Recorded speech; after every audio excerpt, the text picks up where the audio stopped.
La vejez, reintegración o desesperación. Autores: Warner Chains, Willis Jerry. Llegamos ya al último estadio de la vida adulta, la vejez, esa parte de la vida en que muchos dejan el mundo laboral, asumen el estatus de ciudadano anciano e intentan comprender el significado de la propia vida y, llegado el momento, se preparan para el final de su existencia física. En el pasado, la vejez abarcaba una pequeña porción de la condición humana que solo algunos alcanzaban, pero ahora la mayoría de nosotros puede esperar alcanzar la ancianidad. De hecho, para un número considerable de personas, la vejez puede abarcar un tercio de su ciclo vital, un hecho que se ha reconocido denominando a la vejez la tercera edad. Cualquier discusión sobre la vejez debe inmediatamente enfatizar la definición entre envejecimiento normal, patológico y óptimo. Obviamente, la frecuencia de las enfermedades aumenta conforme avanza la edad, pero el declive físico y mental no está necesariamente asociado de forma directa con el envejecimiento normal. De hecho, muchos ancianos son muy capaces de compensar las pequeñas disfunciones que acompañan el proceso del envejecimiento normal. En capítulos posteriores describiremos el proceso del envejecimiento normal y aquellas patologías físicas y mentales que interfieren con la normalidad. En este capítulo enfatizamos la posibilidad de un envejecimiento óptimo y trataremos aquellos aspectos de la vejez que pueden interferir o favorecer el envejecimiento óptimo. Para ello, destacaremos el hecho de que los ancianos son una población homogénea y distinguiremos entre varios estadios de la vejez. Después discutiremos los problemas de la disminución de la independencia y los miedos relacionados con la dependencia que rodea a la mayoría de las personas conforme se acercan a la vejez. A continuación, examinaremos la creatividad en la edad adulta para mostrar que hay muchas oportunidades positivas y gratificantes hasta el final de la vida. Finalmente, discutiremos brevemente sobre algunos de los factores que ayudan a un envejecimiento óptimo. El anciano joven, el anciano anciano y el muy anciano.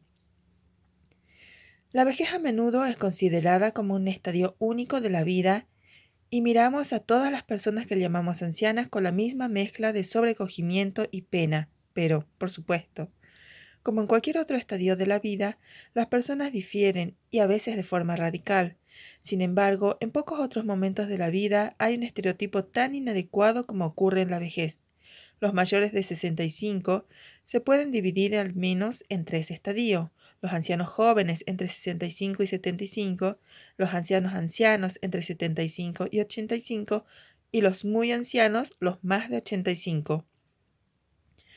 Comparar a alguien de 95 años con alguien de 65 es como comparar a dos personas que se llevan 30 años en cualquier otro punto del ciclo vital.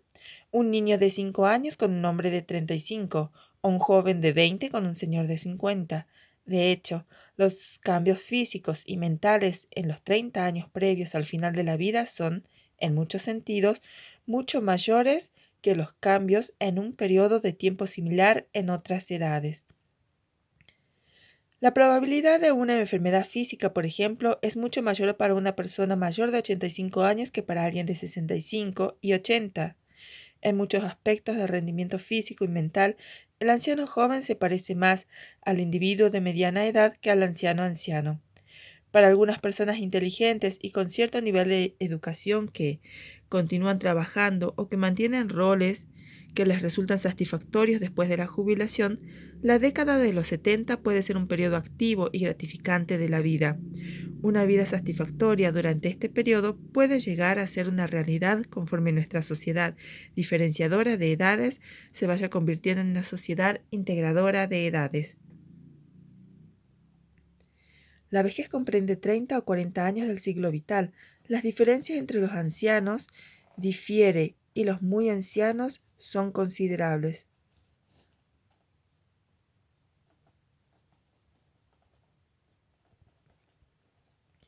Los aproximadamente 30.000 centenarios que existen, por otro lado, son una especie aparte.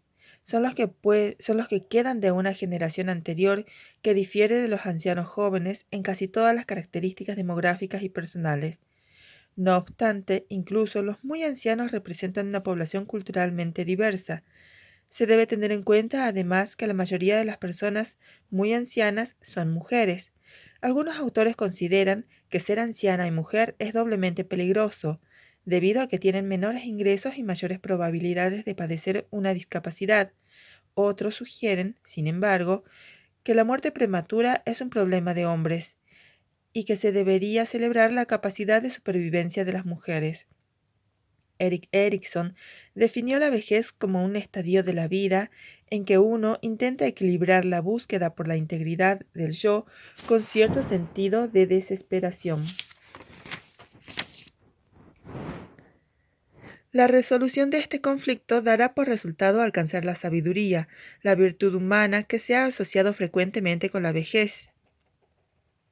Erikson quiso enfatizar las tareas de la vejez que implican una revisión de la propia vida, intentar encontrarle sentido, atar todos los cabos sueltos e integrar sus elementos. Vio la desesperación como un componente necesario de este proceso, porque la revisión de una vida obligatoriamente saca a la luz pruebas de este, muchas pruebas de los propios errores. Alguien que no pueda recordar un error en su vida no es sabio, sino neurótico. Las emociones negativas asociadas con este estadio, que es la última crisis de la vida de la teoría de Erikson, son en parte resultado de las limitaciones de la energía física y psicológica de la persona. El proceso de recordar y escribir una autobiografía que puede ser parte de esta revisión de la vida se ha visto que resulta especialmente útil a las personas con cierto nivel educativo para resolver sus preocupaciones sobre la vejez. Tenemos vividas narraciones de este proceso escritas por eminentes psicólogos que reflejan su propio envejecimiento, con muy pocas diferencias en el énfasis entre escritores que estaban activos con casi 60 años de diferencia.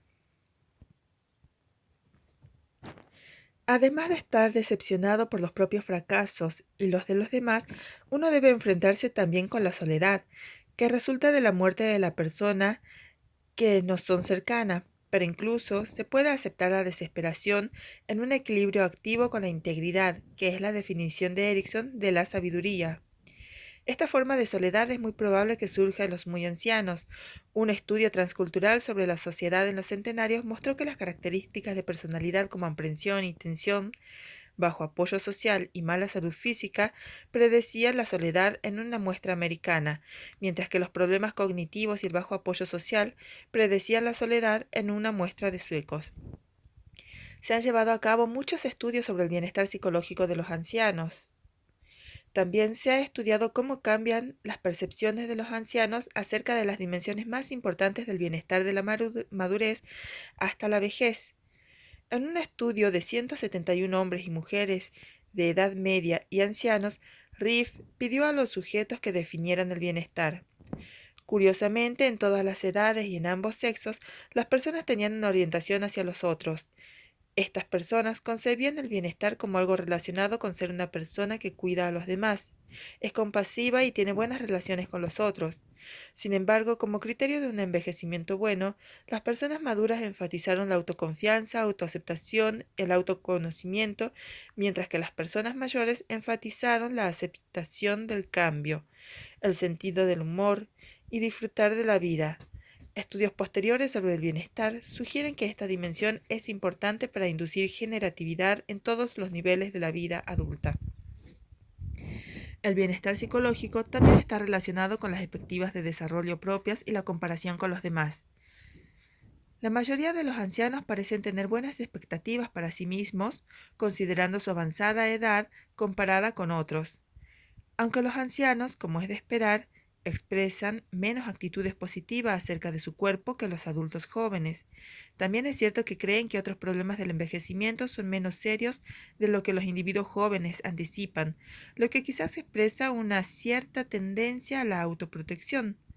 También se ha de tener en cuenta que la experiencia de las crisis vitales pueden llevar a un crecimiento personal renovado independientemente de la edad de uno.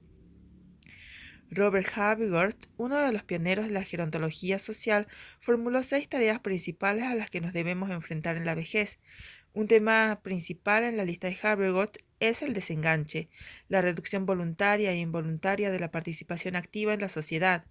La jubilación se considera parte del desenganche. La disminución de la fuerza y la salud hace que las actividades sean más difíciles y la muerte del cónyuge priva de la compañía en actividades que se realizaban y consume los recursos emocionales que quedaban. El desenganche de los roles sociales, de la madurez, el rol del trabajador, por ejemplo, se compensa mediante la adopción de nuevas actividades y la adaptación de las anteriores. Los jubilados a menudo empiezan un nuevo hobby o como parte de su asociación explícita con los que comparten su nuevo nivel de vida, se unen a un grupo político, a una de acción social o de ocio. Quizás amplíen sus roles familiares y hogareños, por ejemplo, llevan a los nietos de excursión, plantan un jardín o desarrollan un papel en la organización de la comunidad, en la iglesia, un club o el vecindario. Finalmente, los ancianos a menudo tienen que variar sus formas de vida en el hogar para satisfacer las necesidades que van surgiendo, el acceso fácil a las tiendas, cuidados sanitarios, etc., y para evitar ser una carga para los hijos adultos. La tabla 4.1 muestra las tareas evolutivas de la vejez de Havighurst. 1. Adaptarse a la disminución de la fuerza y salud física. 2. Adaptarse a la jubilación y a la reducción de los ingresos. 3. Adaptarse a la muerte del cónyuge. 4. Unirse a una asociación que sea explícitamente de un grupo de la misma edad. 5. Adoptar y adaptarse a los roles sociales de forma flexible. 6. Encontrar un lugar para vivir que sea satisfactorio. Estas cuestiones generales a las que se enfrentan las personas cuando envejecen, sin embargo, no distinguen bien a los ancianos jóvenes, los ancianos ancianos y los muy ancianos. Está claro que hay diferencias, incluso en el grado en el que las tareas de la tabla 4.1 son importantes para los diferentes subgrupos de ancianos. Después de los 80, el declive físico normalmente es mucho más evidente y progresa muy rápidamente, mientras que la mayoría de las personas entre 65 y 75 mantienen una buena salud y tienden a recuperarse de las enfermedades agudas tan rápidamente como cualquier persona de mediana edad. Adaptarse a los ingresos reducidos después de la jubilación es una tarea repentina, precipitada por el cese del trabajo. Para cuando la persona es anciana, generalmente ya se ha planificado las cuestiones económicas. Conforme las personas van alcanzando la vejez tardía, quizás tengan que depender cada vez más de la ayuda de los hijos y las instituciones. Los problemas económicos pueden ser muy acusados para los ancianos, porque los recursos financieros que se planificaron para la jubilación puede que se hayan sobrevivido. Si la persona muy anciana tiene ingresos fijos, la inflación puede haber disminuido el poder adquisitivo de lo que antes era una pensión más adecuada.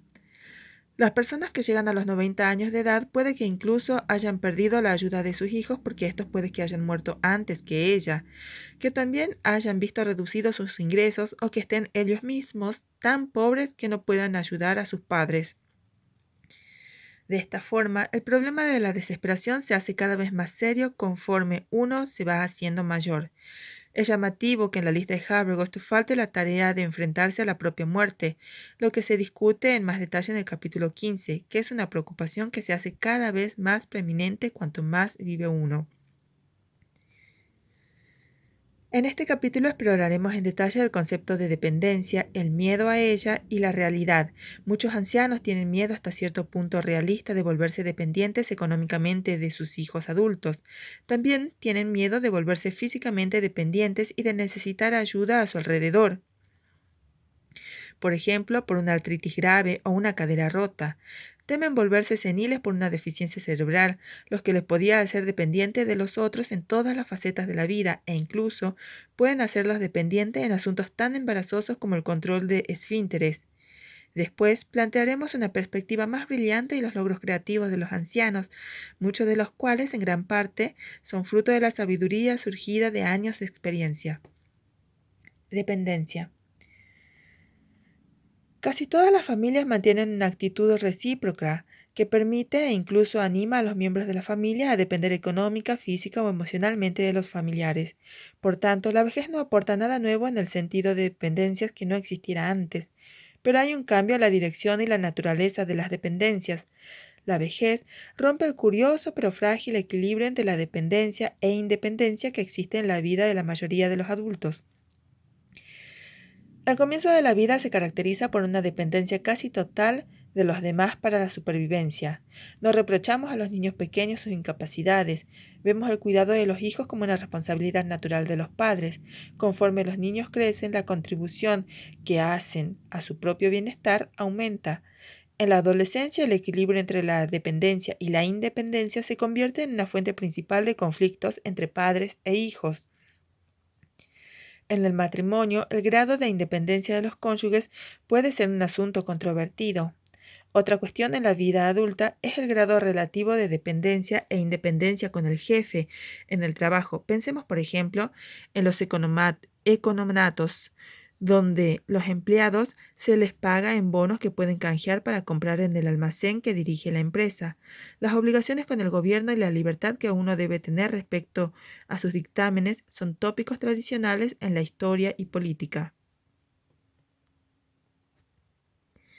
El equilibrio de autonomía e independencia cambia conforme uno se acerca a la vejez. Las personas mayores necesitan establecer un equilibrio entre la seguridad que proporciona un entorno que les apoya y la autonomía que puede fomentar un entorno estimulante. En la vejez, las personas normalmente se retiran del mundo laboral y se enfrentan a las posibilidades cada vez más altas de padecer una enfermedad. En cierta medida, necesitan confiar en sus hijos adultos para que les proporcionen ayuda económica, apoyo emocional y ayuda física, lo que constituye una inversión de los papeles en la tendencia hacia la independencia cada vez mayor que venía experimentando desde el nacimiento.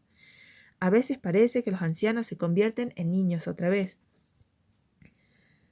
La dependencia que los ancianos ven desarrollar no son típicas dependencias de adultos, las que surgen del reconocimiento mutuo de los beneficios de la división del trabajo o del reconocimiento maduro de las necesidades que todos tenemos en el apoyo emocional. Por el contrario, se pueden ver como dependencias infantiles, las que amenazan la autoconfianza, la autonomía personal y la autoestima del individuo.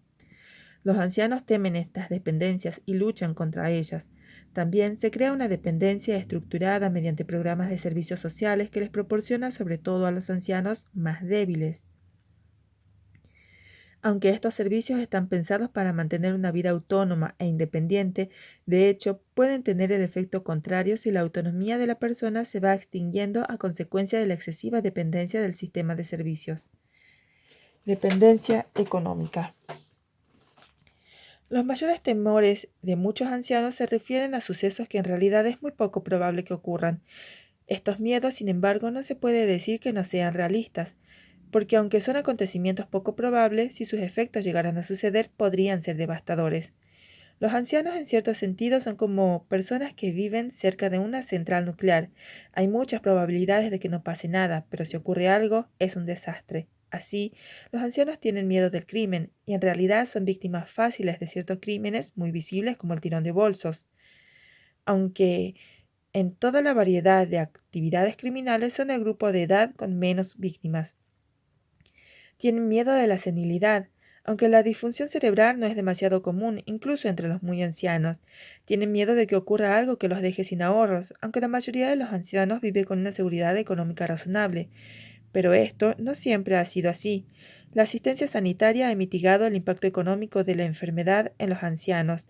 El aumento de los costes de la atención sanitaria, sin embargo, ha ido llevando a decisiones políticas que en el futuro quizás requieran que los ancianos o contribuyan o en gran medida contribuyan en gran medida al coste de los medicamentos y servicios o que renuncien al cuidado de la calidad.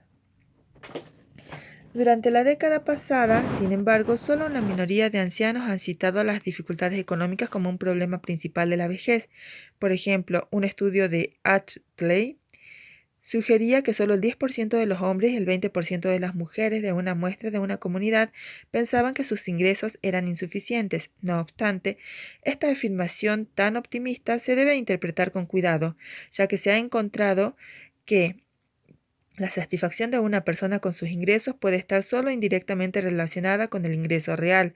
Lo que parece ser más importante es si el individuo siente que está económicamente bien en comparación con otras personas y consigo mismo en el pasado. Las estadísticas económicas muestran algún apoyo a esta autopercepción favorable. Al mismo tiempo, sin embargo, las estadísticas revelan que los ancianos son menos ricos que la media de la población considerada en su conjunto. En 1998, el ingreso medio de las familias de Estados Unidos, cuya cabeza de familia era una persona de 65 años o más, era de 21.729 euros para las familias en su totalidad. La media era 38.885, pero había grandes variaciones según el estado de la familia. Así, el ingreso medio para las parejas casadas, 24.814 euros, era más del doble que para las mujeres solteras, 10.613 euros. Era todavía menor para los ancianos negros, 9.467 euros, y para los de origen hispano, 8.943 euros. Y los ingresos para los hogares de mayores de 85 eran menos de la mitad de los ingresos de los del grupo de edad de 70 a 74. Los muy ancianos también tienen mucho menos activos financieros que los ancianos jóvenes, y la tasa de pobreza más alta la tienen los centenarios. Los patrones de gasto de las personas cambian después de la jubilación, la forma que los ingresos de los ancianos pueden resultar más adecuados de lo que parece a primera vista. Por ejemplo, hay una reducción de los gastos relacionados con el trabajo, tales como transporte y comida fuera de casa, así como herramientas y las cuotas de los colegios o asociaciones profesionales. Además, los hijos han dejado el hogar de forma que el hogar medio consiste en 2 o 3 personas en lugar de las 4 personas de la población general. Por otro lado, las limitaciones físicas de muchos ancianos les obligan a pagar servicios que podían hacer cuando eran más jóvenes. Pocos ancianos o muy ancianos pueden limpiar ventanas, arreglar el jardín, limpiar el fondo o plantar su casa. La tabla 4.2 muestra 3 presupuestos típicos desarrollados por la Oficina de Estadísticas del Trabajo de Estados Unidos para una pareja de jubilados urbanos en 1981, que fue originalmente adaptada para los niveles de 1987 por Astley. Por desgracia, no tenemos datos más recientes porque el gobierno dejó de publicar estos datos debido al recorte de presupuesto. Hemos adaptado las cifras considerando los cambios en el índice de precios al consumo, a lo que serían estas cifras en 1998. El presupuesto bajo está por encima de la frontera de la pobreza, pero solo proporcionaría las necesidades más básicas. El presupuesto moderado y alto corresponderían a parejas de clase baja media y media media respectivamente.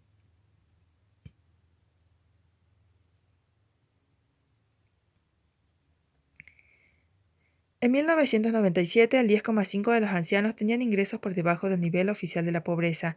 Aunque es una cifra superior a la tasa de pobreza de la población general, se debe tener en cuenta que muchos más ancianos están apenas por encima de la frontera de la pobreza. Así, mientras que el 22,5% del total de la población tenía ingresos que estaban 1,5 veces por debajo de la definición de la pobreza, el 23,4% de los ancianos caían en esta categoría, y de los ancianos de más de 75 años, el 12,2% estaban por debajo del nivel de la pobreza, mientras que un sorprendente 28,9% estaban entre 1 y 1,5 veces por debajo del umbral de la pobreza. Casi el 92% de los ancianos americanos recibe una pensión de la Seguridad Social. Las constantes subidas en los porcentajes que se destinan a la seguridad social, aunque han servido para reducir la pobreza, no proporcionan tampoco pensiones espléndidas. De hecho, la razón de que muchos jubilados vivan razonablemente bien no se debe a la seguridad social, sino al desarrollo gradual de sistemas de pensión privada y pública a que algunos siguen trabajando y a los ingresos de inversiones privadas. Del total de los ingresos de los mayores de 65 años de Estados Unidos, el 15% proviene de pensiones privadas o públicas, el 31% de ahorros del trabajo o autoempleo y el 15% representa ingresos de rentas de propiedades, dividendos e intereses. Los datos sugieren que aunque la mayoría de las parejas de ancianos tienen ingresos suficientes para mantenerse de forma acomodada, la mayoría de los ancianos solteros tienen problemas financieros.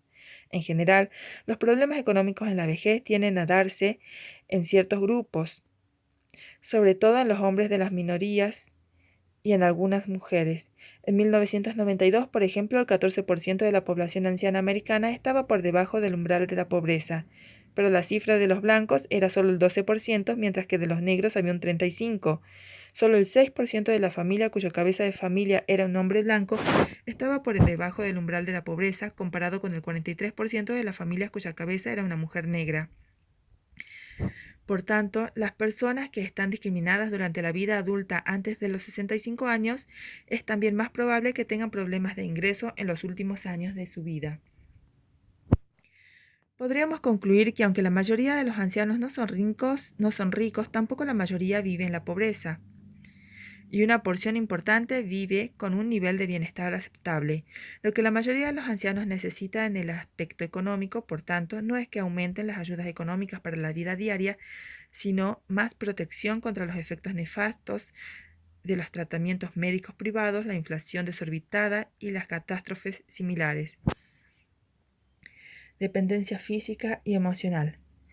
Junto con la dependencia económica, la dependencia física es un miedo del que muchas veces no son conscientes la mayoría de los ancianos. Solo el 5,4% de los mayores de 65 años está en instituciones por una enfermedad física o mental incapacitante.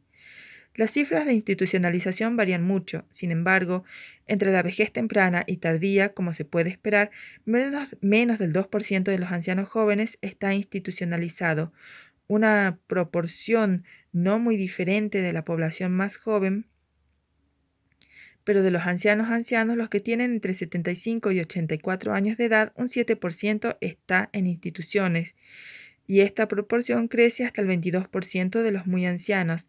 Los de más de 85 años y relativamente pocos ancianos afirman que su salud sea mala. Los negros perciben que su salud es más precaria que la de los blancos, aunque funcionalmente no están más discapacitados y tienen un ánimo mucho más elevado. Estas estadísticas nos muestran que los casos en la dependencia física es grave y son relativamente escasos. La mayoría de los ancianos necesita depender de los demás solo un poco más que cuando eran más jóvenes. Quizás necesiten que los lleven en coche, que les ayuden a mover mueble o que les lean un cartel borroso. Cuando necesitan ayuda generalmente les piden a los miembros de la familia. Actualmente, en Estados Unidos, los servicios sociales solo proporcionan un pequeño porcentaje de toda la ayuda que reciben los ancianos en casa. Los sistemas oficiales de ayuda en el hogar están mucho más implantados en Europa y sobre todo en los países escandinavos, lo que permite a un número mayor de ancianos, incluso débiles, continuar la vida en su entorno habitual. Muchas de las enfermedades que podrían hacer los ancianos dependientes se pueden solucionar con dispositivos como las gafas o con técnicas compensatorias como pagar a una empresa de mudanza. Está surgiendo una nueva disciplina, la gerontología, que intenta abarcar los factores implicados en el uso efectivo de la tecnología moderna para proporcionar ayudas ambientales y rehabilitación a los ancianos físicamente enfermos. Los cambios físicos en el funcionamiento desde los 60 hasta los 80 para la mayoría de los ancianos son menos graves de lo que podría esperar. En esta década se observan pocos o ningún declive en las funciones sociales y económicas y solo hay un declive moderado en las funciones mentales, físicas y de actividades de la vida diaria. Sin embargo, una deficiencia en un tipo de función en la vejez temprana predice mayores declives en otras funciones conforme la persona avanza de edad. Los que tienen mayor riesgo de deterioro en la vejez son los de menor nivel educativo, los pobres y los que viven solos. Aunque los ancianos necesiten sentirse independientes física y económicamente, no necesariamente les gusta estar solos. Sin embargo, es cada vez más probable que estén solos. Este hecho se refleja en los cambios en los hogares que ocurren en la vejez. Entre las edades de 45 y 64, más del 80% de los hombres y el 65% de las mujeres viven con sus cónyuges. Durante la vejez temprana la cifra para los hombres no cambia mucho, pero la proporción de mujeres que viven con sus cónyuges desciende a un 61%. Más allá de los 75 años, las esposas de alrededor de un 68% de los hombres todavía viven, comparado con el 35% de esposos vivos, y las esposas son las principales cuidadoras de los hombres físicamente dependientes. Los ancianos de ascendencia china o japonesa que viven actualmente en Estados Unidos es más probable que vivan con sus hijos que los ancianos de origen anglosajón, lo que sugiere que el cambio en los hogares es particularmente resistente a la aculturización y modernización. Sin embargo, otros investigadores han presentado datos que sugieren que la disposición diferente de los hogares de las minorías de ancianos se puede explicar por patrones diferentes de estado civil y expectativas de vida. Hay una gran variación en la corresidencia entre generaciones en los distintos países. Por ejemplo, China y Japón todavía tienen tasas muy altas de comparadas con Estados Unidos y Europa Occidental. Pero lo que es más sorprendente es el hecho de que ha habido una disminución a nivel mundial a lo largo de los últimos 40 años en la proporción de ancianos que viven con sus hijos. Esta proporción de ancianos esta disminución ha sido más acusada en Finlandia, Polonia y España, pero se encuentra prácticamente en todos los países de forma paralela al movimiento desde áreas rurales a urbanas, lo que hace la corresidencia más difícil. Además, se ha observado frecuentemente que los ancianos tienen más tendencia a permanecer en los entornos rurales, aunque sus hijos adultos se vayan a las ciudades. La aceptación de la corresidencia paternal también se ve afectada por las experiencias de la infancia temprana, sino más prevalentemente con la corresidencia paternal en las mujeres y hombres criados por madres solteras y en las mujeres criadas en una familia extensa tradicional. Los ancianos, por supuesto, necesitan amor, afecto e interacción social, al igual que todas las personas de cualquier edad. Muchos ancianos pueden haber tenido matrimonios que hayan durado 40 años o más. Los hombres en particular expresan una gran satisfacción con el matrimonio cuando ha sobrevivido tanto tiempo. Cuando la mujer o cuando muere la pareja, sin embargo, puede ser todavía más difícil encontrar formas de sustituir las necesidades que antes satisfacía la estrecha relación matrimonial. Normalmente las personas se jubilan y por una razón u otra reducen su implicación en las organizaciones de la comunidad. Sus padres han muerto y a menudo los hermanos o hermanas y los amigos puede que también estén muertos o delicados. La respuesta emocional a este aislamiento creciente es la soledad, que junto con la dependencia física es uno de los mayores miedos que la gente asocia a la vejez. La soledad es a menudo mucho mayor tras la muerte del cónyuge, pero también puede ser consecuencia de factores contextuales tales como la soledad general de la existencia urbana. No es sorprendente que en una investigación de viudos de ciudades pequeñas solo el 25% considerara que se sentía muy solo. Paradójicamente, el bajo nivel de servicios oficiales disponibles en las áreas rurales y las ciudades pequeñas puede, en realidad, llevar a una mayor interacción con los familiares y vecinos, que en estas circunstancias son los que pueden prestar ayuda. Pero la soledad no es lo mismo que estar solo. Es un sentimiento psicológico asociado con estar solo, que puede debilitar o bien fortalecer a aquellas personas con fuertes recursos internos.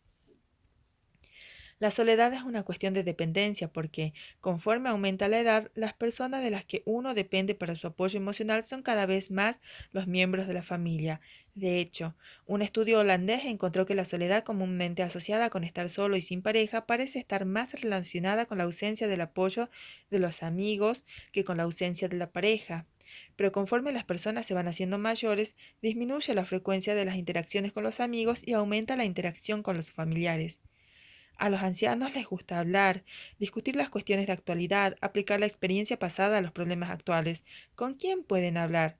Al ir avanzando en edad, cada vez están más limitados a sus hijos. Desde el punto de vista del anciano, esta es una más de las cargas que su existencia pone en su querida descendencia.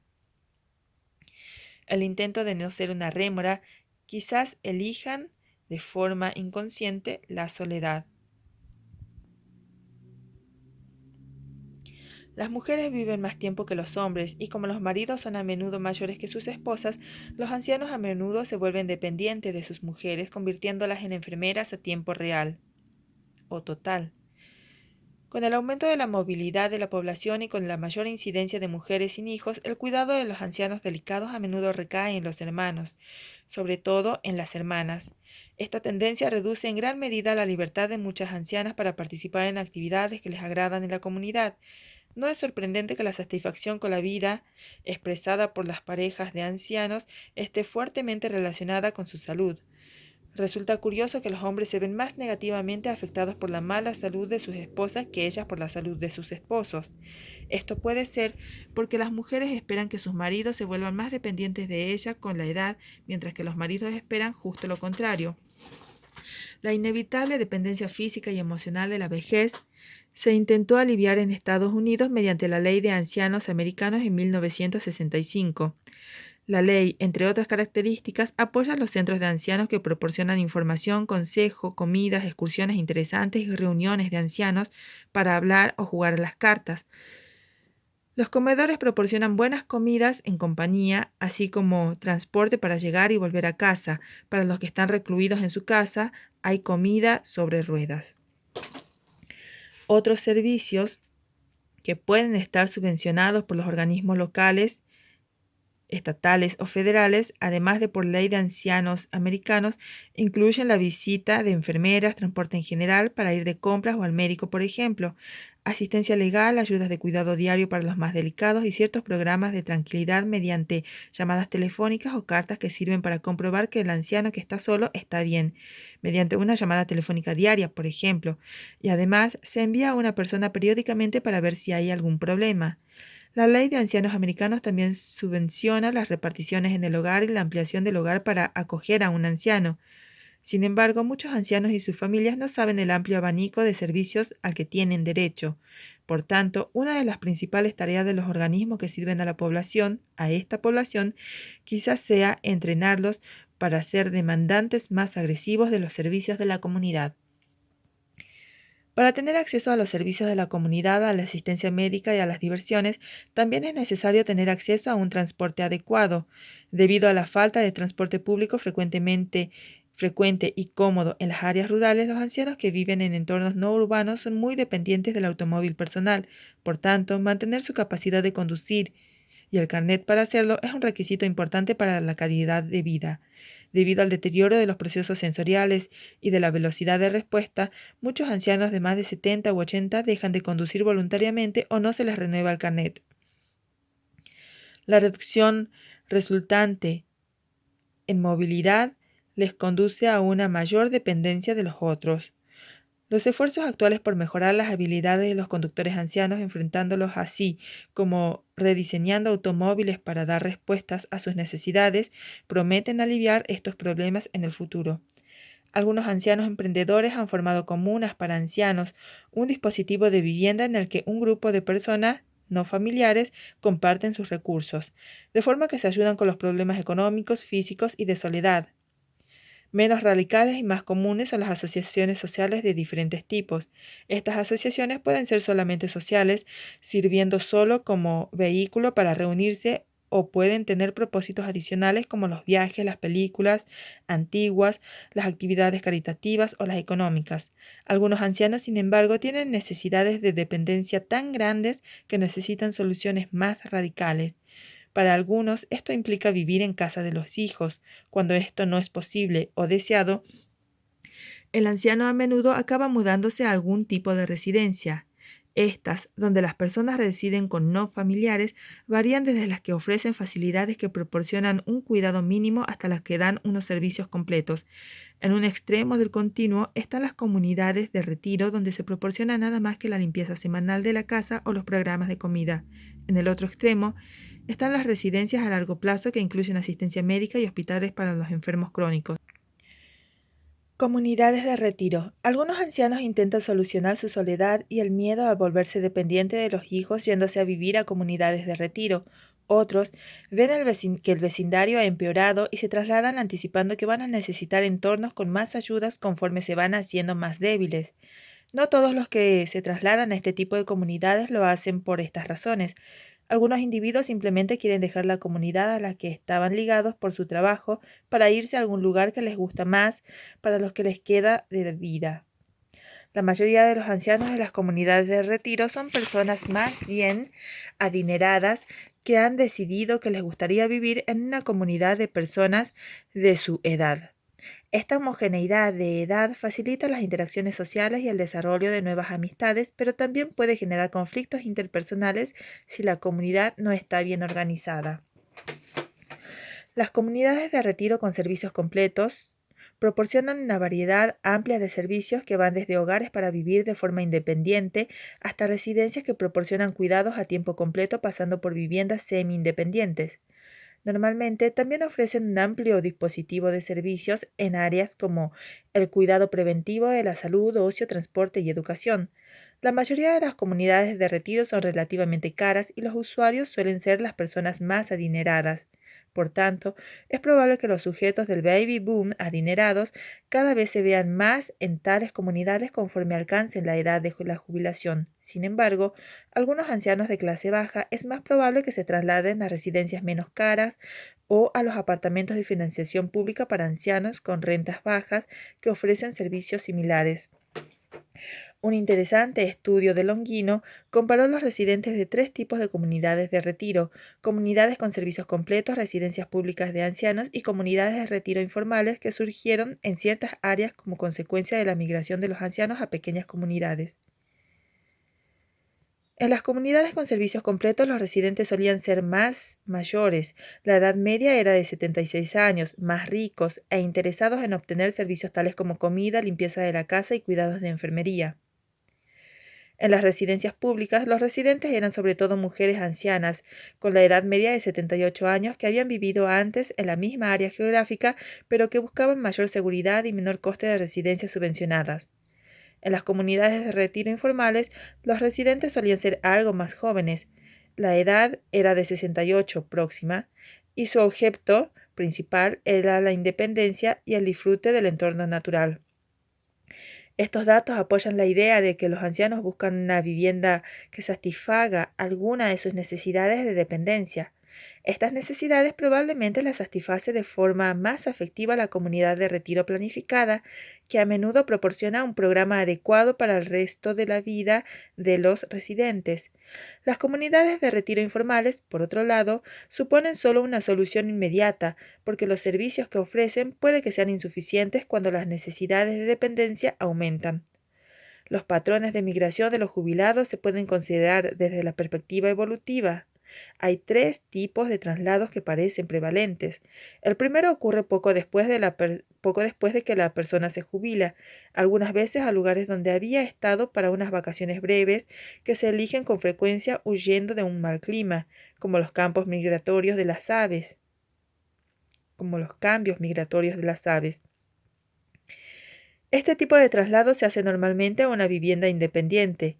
Un segundo traslado suele tener lugar cuando se sufre una incapacidad moderada, a menudo para ir cerca de los hijos, a un centro de cuidados de día o incluso para volver a la comunidad donde habían vivido la mayor parte de sus vidas.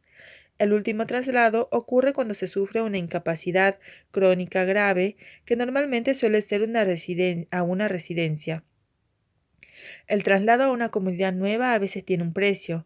Un estudio sobre mujeres que se habían trasladado mostró que aquellas con mayores recursos psicológicos eran las que sufrían menos el impacto de los traslados. También se han visto pautas de migración interesantes en los jubilados de raza negra de Estados Unidos, debido a su fuerte asentamiento sureño inicial y sus patrones de emigración del mercado laboral a mediados del siglo pasado. Muchos jubilados negros que se encuentran físicamente bien parece que están volviendo a sus raíces. Este entorno también puede explicar la tendencia de los ancianos negros a vivir en hogares más extensos. Por otro lado, hay un movimiento migratorio contrario por parte de los sureños que implica sobre todo a personas que tienen familiares que viven en la otra parte del país. Un fenómeno particularmente interesante y bastante reciente es el retorno de inmigrantes ancianos desde las comunidades de retiro en áreas como las de Florida a sus comunidades de residencia originales. Los que hacen estas migraciones de retorno suelen ser ancianos de mayor edad y con más dependencia que los que se quedan. Aparentemente, las diversiones que motivaron el traslado inicial se vuelven menos importantes conforme las personas se hacen más débiles, que los sistemas de apoyo disponibles en la comunidad en la que fueron residentes durante mucho tiempo. Residencias. Cerca de la mitad de los ancianos que reciben cuidados en instituciones están en residencias.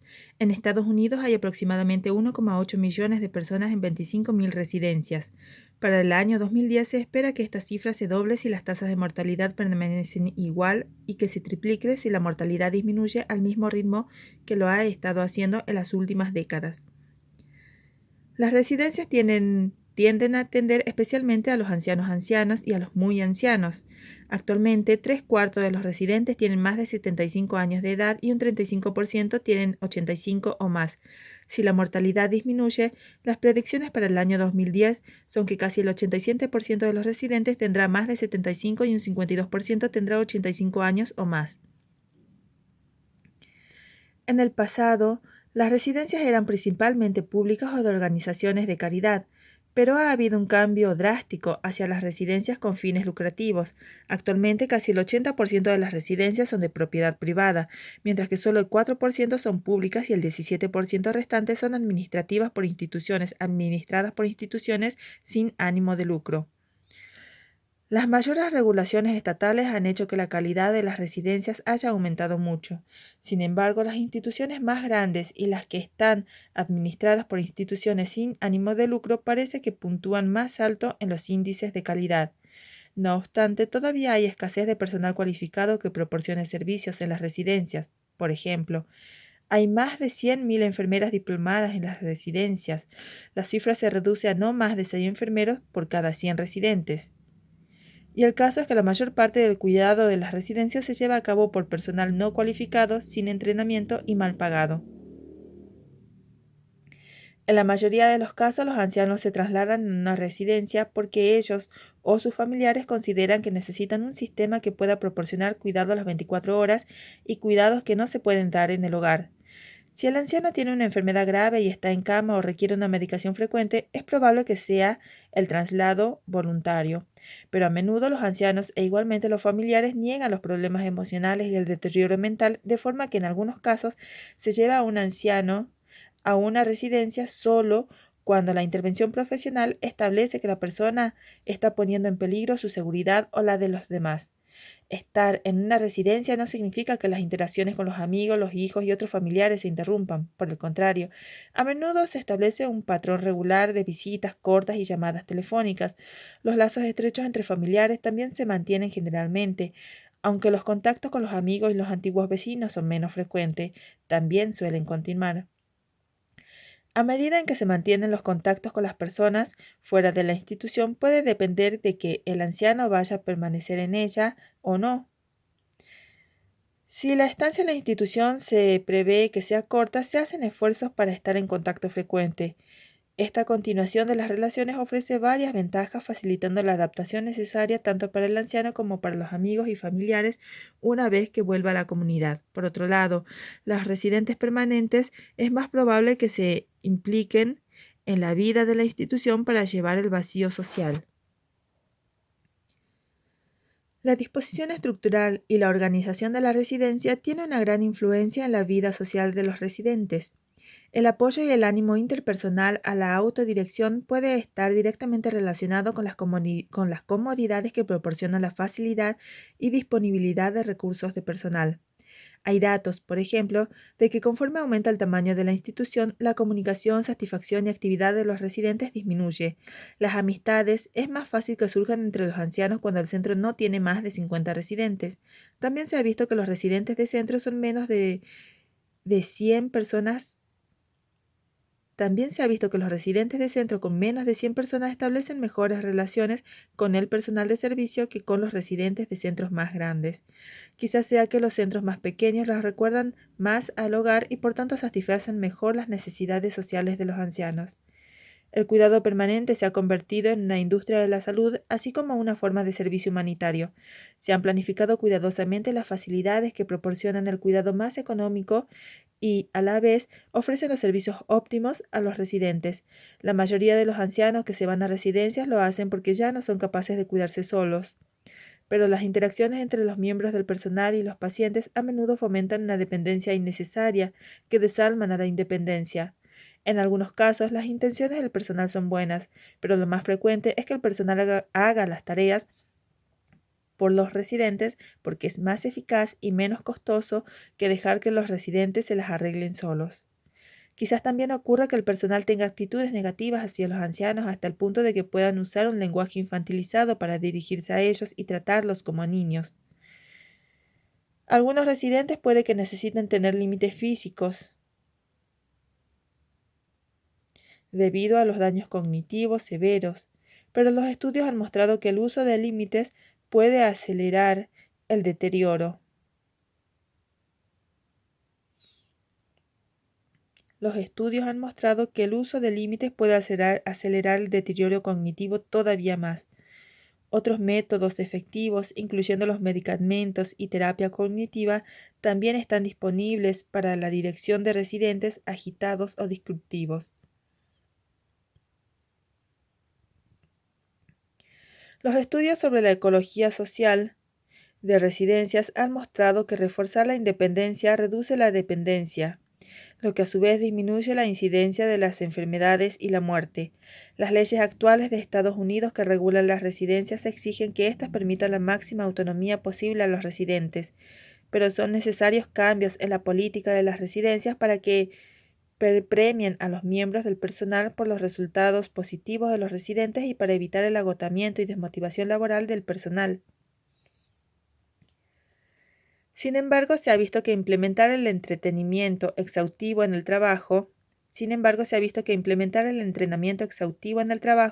y un programa de rediseño del trabajo ha tenido muy poco efecto en la mejora de los resultados debido al cambio constante de los trabajadores que están muy mal pagados y las limitaciones del cuidado de calidad que imponen los supervisores. Aunque muchos ancianos informan de altos niveles de bienestar, esto no es necesariamente cierto para los ancianos que están en residencias y sobre todo para las mujeres de más de 85 años de edad. Si asumimos que el bienestar de los ancianos en las residencias se puede mejorar permitiéndoles más control personal sobre sus vidas, entonces se les debería permitir establecer rutinas diarias, una política de elección, así como participar en las decisiones que determinan algunos aspectos de los programas y la organización de la residencia. De hecho, se ha visto que los niveles mayores de política de elección y control de los residentes está asociado con entornos sociales más cohesionados y más orientados a la independencia y con los niveles de actividad de la residencia.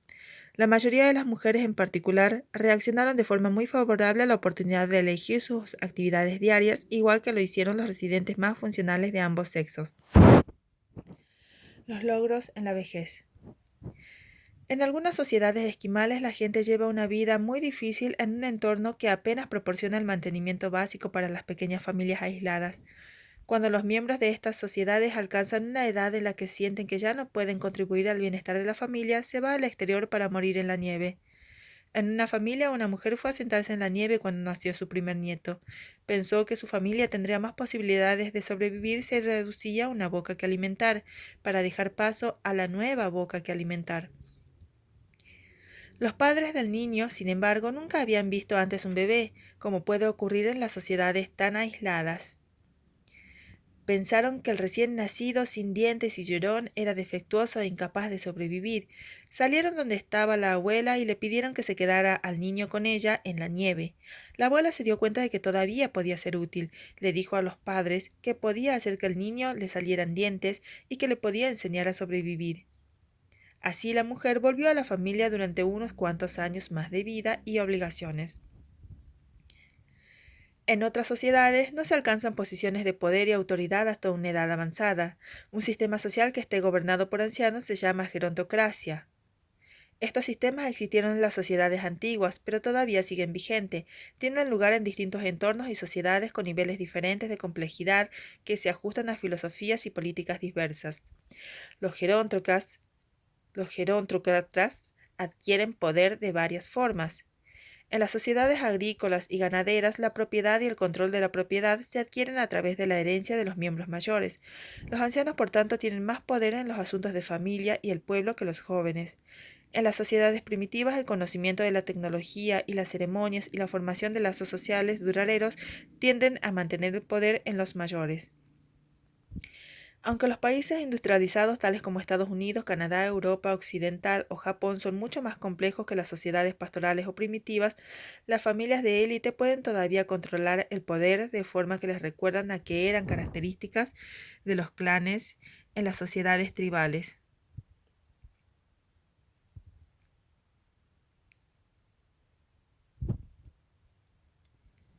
Los miembros ancianos de la familia normalmente controlan las decisiones sobre los recursos económicos. Deciden a qué miembros jóvenes de la familia quieren legar el poder. Muchos miembros del Congreso de Estados Unidos y de los cuerpos legislativos en otras sociedades democráticamente viven casi hasta una edad avanzada y quizás no extrañe que la mayoría de los cuerpos parlamentarios tenga un sistema que aumenta el poder de los miembros más mayores. Este sistema, de nuevo, no es diferente a los sistemas de poder que se encuentran en las sociedades primitivas.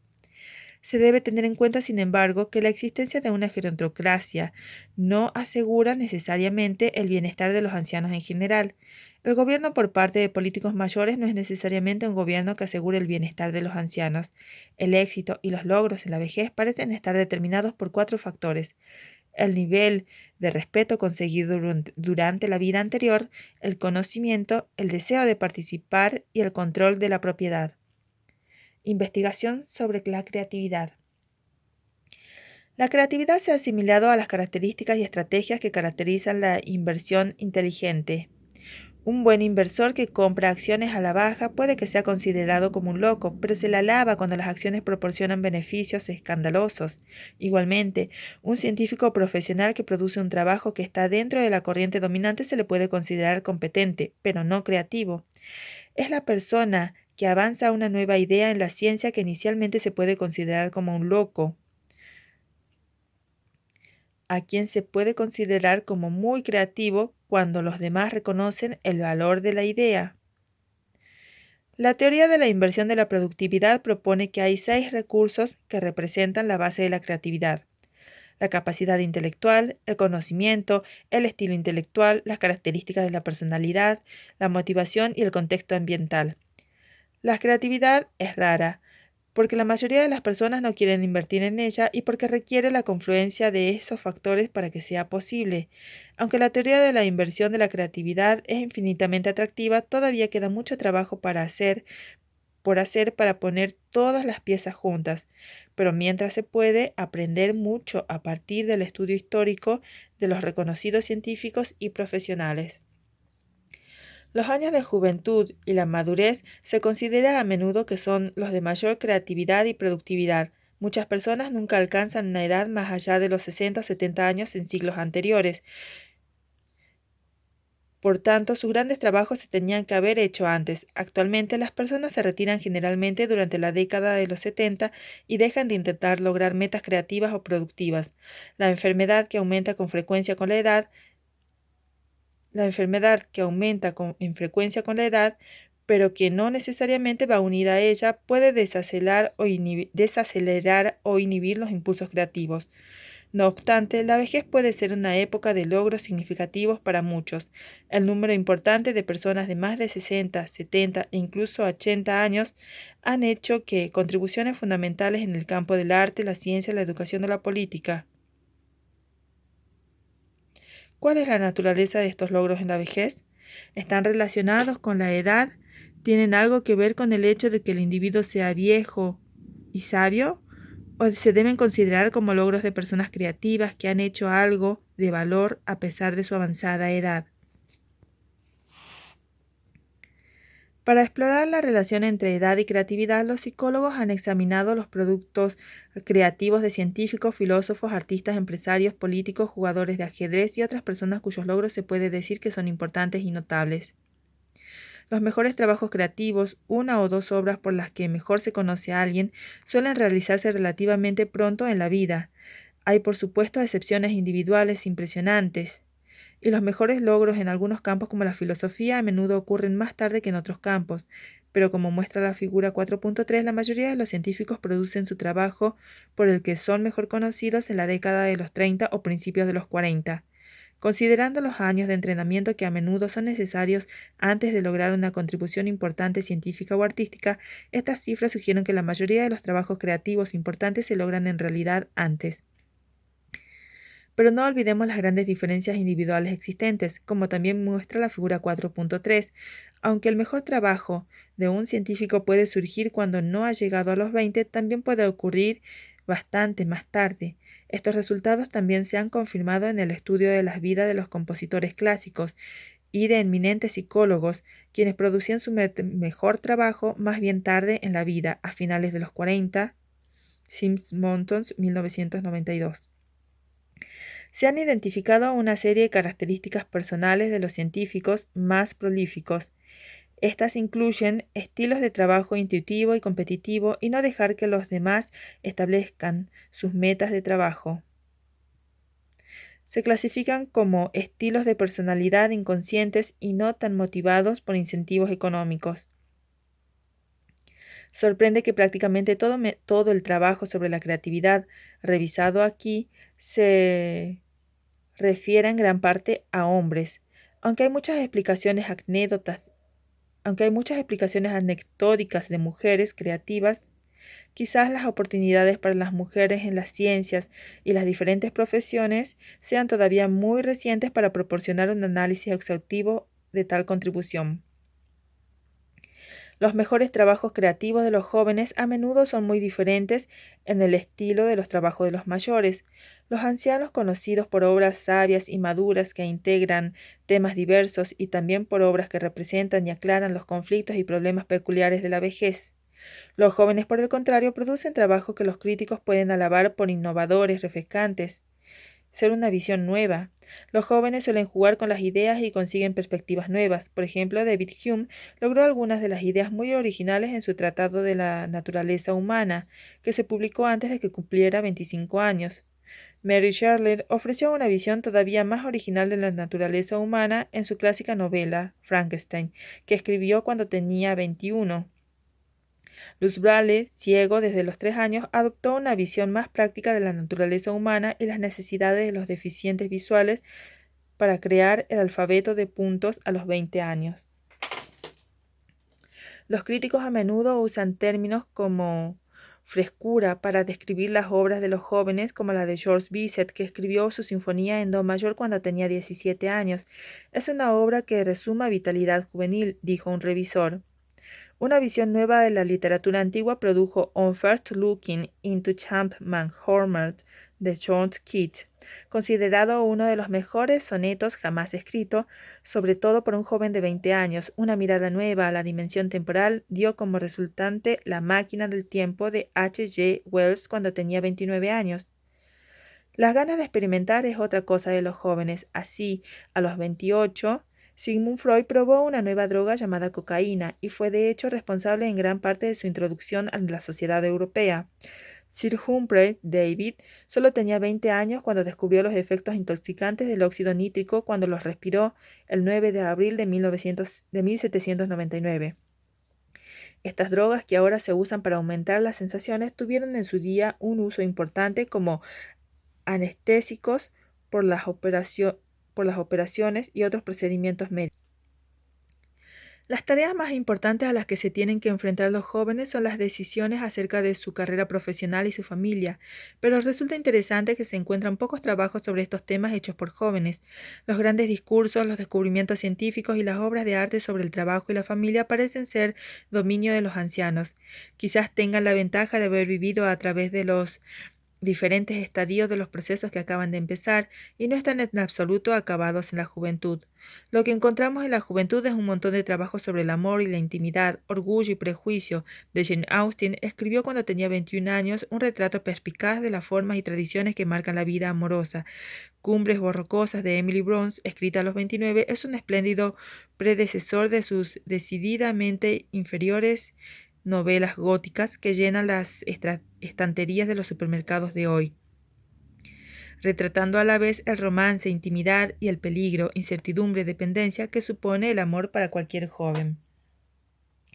La creatividad en la vejez. Aunque los mayores trabajos creativos tienden a realizarse en un periodo temprano de la vida, su producción total se extiende a lo largo de toda su vida. En un estudio de 738 personas que vivieron hasta los 79 años o más, la década de los 60 fue la más productiva para 4 grupos: historiadores, filósofos, botánicos e inventores. En términos de categoría más general de los académicos, historia, filosofía, literatura, eran más productivos en sus últimos años, incluyendo los 70. Los científicos eran más productivos a los 40, 50 y 60. Los artistas eran más productivos un poco antes, entre los 30 y 40.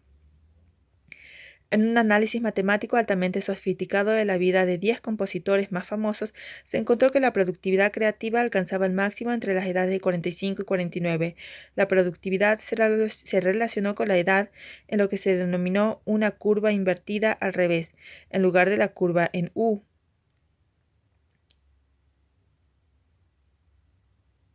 En lugar de la curva en U invertida que esperaban los investigadores. Esto significa que la productividad alcanzó un máximo y después cayó, pero el descenso fue considerablemente menor que el ascenso inicial. Esta relación se mantenía incluso cuando se controlaba en los resultados la variable de la enfermedad física, es decir, la enfermedad que es más frecuente en los últimos años de la vida no explica totalmente la disminución de la productividad creativa en los últimos años. Algunos argumentarían que la productividad en la vejez puede estar más relacionada con que nuestra sociedad proporciona oportunidades que permitan la continuidad del trabajo productivo, que con el hecho de que haya una prohibición práctica de la participación profesional de los científicos ancianos, como es el caso actual en muchos contextos europeos. No obstante, algunas personas ancianas productivas se las arreglan para tener sus propias oportunidades. Un interesante estudio de los arquitectos americanos, por ejemplo, sugería que aquellos arquitectos que continuaban siendo productivos después de los 65 se caracterizaban por su compromiso y motivación, sus habilidades sobreaprendidas,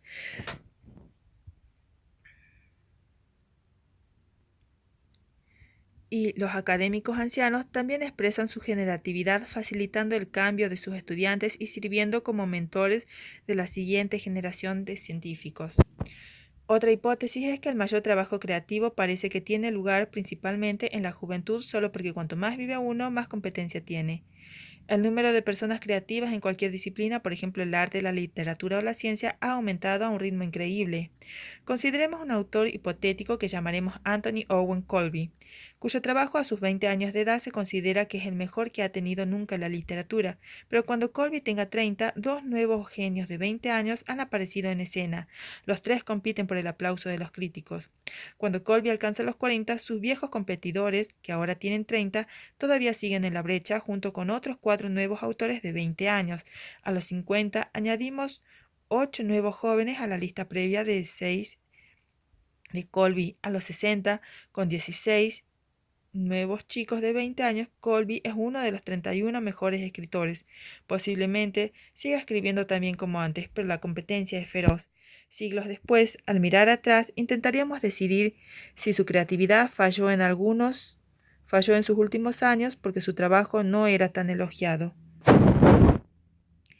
Aunque algunos esfuerzos creativos requieren el entusiasmo y los grandes niveles de energía de la juventud, hay otras áreas como la filosofía, la historia, que necesitan una experiencia dilatada. Las contribuciones en estas áreas es más probable, por tanto, que tengan su máximo más tarde y se ve poco descenso en la productividad en la vejez. Esto es todavía más cierto cuando la experiencia da como resultado un liderazgo que aumenta la productividad de los demás. Aunque la fluidez y el pensamiento divergente disminuyen con la edad, se han encontrado algunos aumentos relacionados con la edad en las dimensiones que tienen que ver con la experiencia diaria. También se han visto cambios cualitativos en la obra de autores en el sentido en que se presta más atención a las cuestiones espirituales y se han visto pruebas de un fenómeno del canto del cisne en el análisis de las últimas obras de 172 compositores clásicos. En el estudio de Simonton se observó que las últimas composiciones eran breves, pero llenas de significado estético y reflejaban una sabiduría creativa que podría ser considerada de algún tipo de revisión de la vida, llevada a cabo por el compositor en la proximidad de la muerte. Algunos han afirmado que los productos de los ancianos pueden ser de menor importancia que los de los jóvenes, aunque hay una clara evidencia de un descenso general en la cantidad de la producción. Se ha encontrado que la probabilidad de una contribución particular tenga un impacto importante es igual para las creaciones de los ancianos que para la de los jóvenes. La productividad de los ancianos creativos en realidad es sorprendente. En los estudios retrospectivos de Wayne Dennis se examinó a sujetos que eran académicos, científicos y artistas que habían vivido al menos hasta los 80 años de edad. Su obra creativa se categorizó en 6 categorías de la vida adulta que iban desde los 20 hasta los 70. Vamos a analizar los logros de la vejez cuando los sujetos tenían desde 60 hasta 80. Si el 100% de las obras de una persona se dividiera de forma equitativa por décadas, esperaríamos el 16,7% por década o un poco más del 33% para las últimas décadas juntas. En realidad, se encontró que el 41% de los académicos, historiadores, filósofos, académicos de literatura, el 21% en los 60 y el 20% en los 70. Los 70 fue la década más productiva. Entre los científicos, el 35% de su trabajo se hizo en la vejez, el 20% en los 60, el 15% en los 70, y los inventores famosos hicieron más de la mitad de su trabajo después de los 60, el 53%. Entre los artistas, el 20% de su trabajo se hizo en la vejez, el 14% a los 60 y solo el 6% en los 70. La producción más baja en la vejez fue la de los dramaturgos, arquitectos y compositores de la ópera. Lo primero que hay que destacar de estos datos es el notable número de logros significativos después de los 60 años. Los académicos y científicos apenas parece que ralenticen su ritmo de producción y los artistas también siguen siendo creativos, aunque a un ritmo menor. Algunas de las mejores obras de arte son de artistas en sus últimos años de la vida. Miguel Ángel, por ejemplo, acabó el juicio final, una de las pinturas más famosas del mundo, a los 66 años. ¿Depende de algún modo las creaciones de los ancianos de su edad? Por supuesto. Hay casos en que los problemas de la edad avanzada ayudan un poco. Uno piensa en Beethoven, sordo, componiendo sinfonías, en un Galileo ciego a los 74 años trabajando en la aplicación del movimiento del péndulo a la regulación del reloj, pero hay pocos trabajos de la vejez que no se hayan beneficiado de algún modo del conocimiento acumulado y la sabiduría del Creador. Los trabajos de los últimos años de la vida normalmente tienden una madurez, una complejidad y una visión de las interrelaciones entre las cosas que faltan en los trabajos anteriores. Es difícil definir términos como sabiduría y madurez, aunque no es difícil reconocer estos riesgos en las obras acabadas. Muchos trabajos académicos y científicos de la vejez representan una integración de las observaciones de toda una vida. Las memorias personales son las integraciones más individualistas, aunque las memorias suelen ser historias personalizadas de un campo, por ejemplo, la medicina, el derecho y el gobierno. Los historiadores en general producen un alto porcentaje de sus mejores trabajos después de los 60, y muchos autores de otras disciplinas crean historias sutiles de sus dominios. De igual forma, muchos de los grandes trabajos de la vejez representan un intento final individual de encontrarle sentido a los hechos a menudo contradictorios de un campo. El trabajo puede ser un opus magnum, tal como el tratado de 10 volúmenes de psicología social de Wilhelm Wundt, el padre de la psicología moderna, que lo acabó a la edad de los 88 años. Wundt redactó sus memorias después de este trabajo y las completó también a los 88, poco antes de su muerte. La obra puede ser un manual importante como los de John Henry Comstock, que escribió una introducción a la entomología a los 71, y Asa Gray, que escribió Elementos de botánicos a los 77. Los trabajos integradores como estos requieren sabiduría y madurez y es difícil imaginar a los jóvenes haciéndolos. De igual forma, muchos de los grandes trabajos de la vejez representan un intento final individual de encontrarle sentido a los hechos a menudo contradictorios de un campo. Muchos grandes trabajos de los últimos años de la vida tienen que ver con la vejez, con el conocimiento profundo y un arraigado interés. A menudo, los académicos y científicos ancianos vuelcan su energía creativa en este tópico. Stanley Hall, 2 veces presidente de la Asociación Americana de Psicología a principios del 1900, fue uno de los primeros psicólogos que estudió el envejecimiento en su libro Senectud, La última mitad de la vida. Hall tenía 75 años en ese momento. En medicina, el primer libro escrito específicamente sobre enfermedades de la vejez fue escrito por un médico de 75 años y el primer libro sobre senilidad como enfermedad en cuanto diferente del envejecimiento normal fue escrito por otro médico a los 71. Muchos inventores ancianos han derivado su talento a los problemas de la vejez. El más famoso quizás sea Benjamin Franklin, quien a la edad de 78 años inventó las lentes bifocales para las gafas. porque él mismo tenía problemas para ver de cerca y de lejos con lentes de un solo foco. Se ha argumentado que el envejecimiento óptimo implica una estrategia general de ser selectivo con los esfuerzos que uno hace y de usar estrategias y actividades alternativas para compensar las pérdidas que conlleva el proceso del envejecimiento. La teoría de la selección, optimización y compensación, discutida en el capítulo 1, proporciona un modelo útil para descubrir los procesos implicados en el buen envejecimiento. Una razón importante de por qué algunas personas envejecen mejor que otras es el hecho de que hay bastante plasticidad conductual en todas las edades.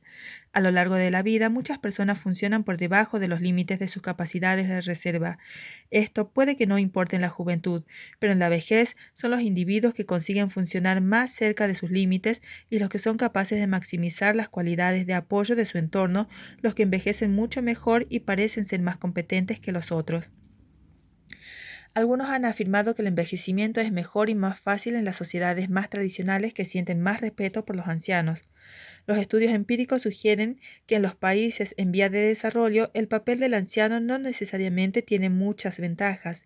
En todas las sociedades, la satisfacción de las necesidades económicas y de su salud básica están estrechamente relacionadas con un buen envejecimiento. Por tanto, una perspectiva comparativa sugiere que el buen envejecimiento necesita a la vez un mantenimiento razonable de la funcionalidad y apoyos sociales adecuado. Los individuos que envejecen bien se diferencian generalmente de los que no envejecen tan bien por el mayor contacto social, la visión y la salud mejores y poco acontecimientos vitales negativos. Y la frecuencia del buen envejecimiento declina desde los ancianos jóvenes hasta los muy ancianos. El buen envejecimiento obviamente no empieza a los 60. Las bases para un buen envejecimiento se asientan en los estilos de vida que mantienen un cuerpo sano y una mente medianamente en buenos hábitos alimenticios, de ejercicios y de implicación en actividades interesantes que suponen el reto para la mente.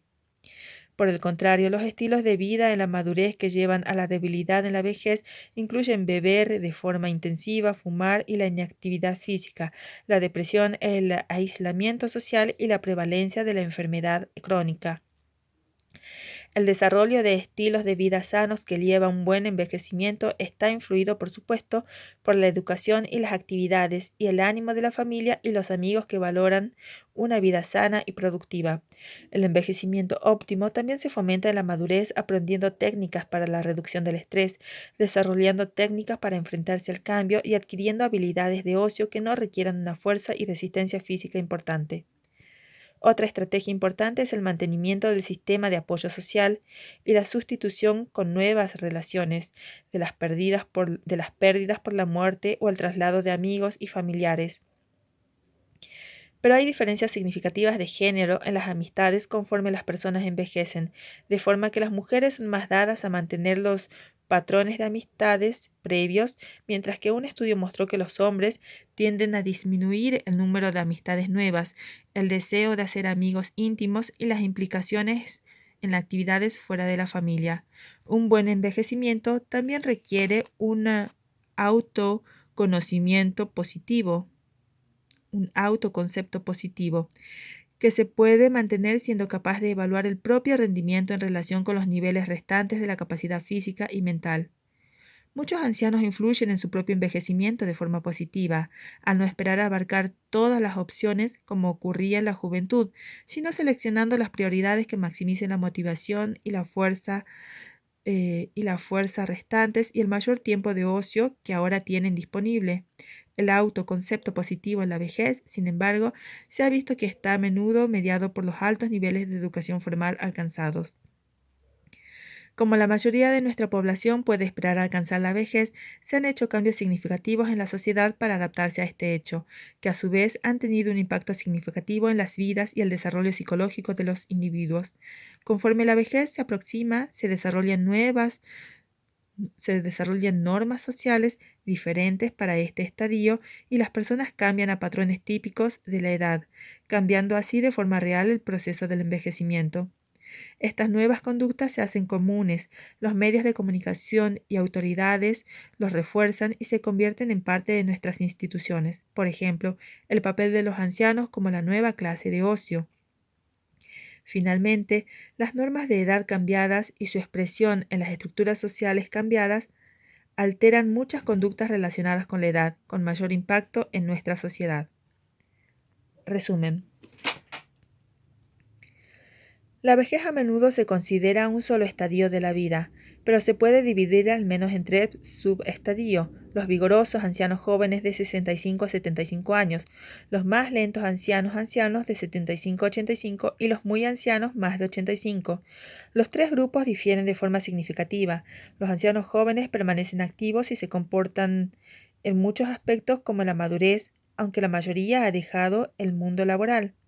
Los ancianos muestran una mayor incidencia de debilidad física, pero muchos todavía son capaces de vivir una vida plena usando las ayudas ambientales y personales. Los muy ancianos a menudo están discapacitados física o mentalmente y a menudo requieren de un sistema de ayuda intensiva, algunas veces en instituciones. 2. En la perspectiva de Erik Erikson, la cuestión evolutiva básica en la vejez es la integridad frente a la desesperación. Uno de los mayores impedimentos para la integridad personal es el miedo o la realidad de la dependencia económica, física o emocional. Muchos ancianos, sin embargo, tienen una seguridad económica razonable y tienen una buena salud y amigos y familiares para combatir la soledad. Los programas de ayuda a la tercera edad han hecho mucho por aliviar los problemas de dependencia en la vejez. Algunos ancianos se trasladan a comunidades de retiro o a residencias. El tipo de comunidad de retiro que se busca es un reflejo de las propias necesidades de dependencia. Las residencias son principalmente para los ancianos y muy ancianos. El traslado a una residencia no implica generalmente cortar las relaciones con la familia y los amigos.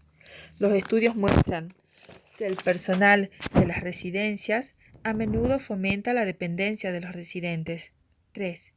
En los ancianos que conservan buena salud, la creatividad puede alcanzar niveles tan altos como los que tuvieron en épocas anteriores, aunque la mayoría de los trabajos más notables de los científicos y los artistas se produjeron cuando estos estaban en las décadas de los 30 y los 40. Hay grandes diferencias individuales y la productividad de muchos continúa hasta una edad avanzada. Las producciones creativas de los académicos, científicos y artistas ancianos se benefician de su experiencia y sabiduría. A menudo los trabajos creados por ancianos representan una integración intelectual de las observaciones de una vida y muchas de estas obras tienen que ver con la vejez en sí. Una sociedad gobernada por los viejos se llama gerontocracia. El gobierno por parte de los ancianos no necesariamente beneficia a los ancianos. No obstante, el altruismo y la preocupación por las cuestiones humanitarias aumentan generalmente en la vejez. 4. La vejez puede ser un periodo de gran realización personal y puede proporcionar la oportunidad de implicarse en la exploración de opciones que antes no eran factibles por cuestiones familiares o laborales. El envejecimiento óptimo consiste en un proceso de optimización y compensación selectiva. Este proceso implica maximizar el apoyo interpersonal y ambiental. La mayoría de los ancianos que han envejecido bien funcionan más cerca de los límites de sus capacidades de reserva que en otras edades.